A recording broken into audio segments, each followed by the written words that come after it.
आजकल भोजपुरी में वही गाने चल रहे हैं जो रंगदारी और गुंडागर्दी से ताल्लुकात रखता है। रंगदारी सॉन्ग ये भी गाते हैं, ये भी गाते हैं और ये भी गाते हैं।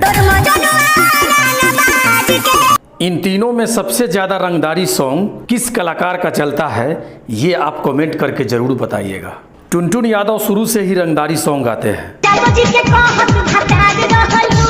और आज भी गाते हैं तो इंडस्ट्री हिला देते हैं। प्रमोद प्रेमी यादव अब रंगदारी सॉन्ग गाने लगा है। पहले तो 2016 से 21 तक इनके सामने कोई टिक नहीं पा रहा था, लगातार हिट गाने दे रहे थे। ऐसा नहीं है कि अब इनका गाना नहीं चल रहा, अभी भी चल रहा है, पर वो मजा नहीं मिलता जो इनके पहले के गाने में मिलता था। इनका पहला रंगदारी सॉन्ग जबरदस्त चला था, उसके बाद भी इनका रंगदारी सॉन्ग आया पर उतना नहीं चला। आज के डेट में टुनटुन यादव के सामने कोई कितना भी बड़ा रंगदारी गाना लेकर आ जाए, इनके सामने टिक पाना मुश्किल ही नहीं, नामुमकिन है।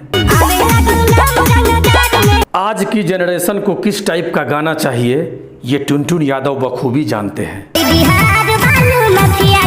तभी तो हर गाना सुपरहिट हो जाता है। रही मसूरिया मेल यादव की बात, तो ये अभी बच्चे हैं इन लोगों के सामने, पर गाने इनके भी जबरदस्त होते हैं। मैंने इनको बच्चा इन लोगों के सामने कहा है, बाकी आंडू पांडू कलाकार के लिए तो ये बाप है। धन्यवाद।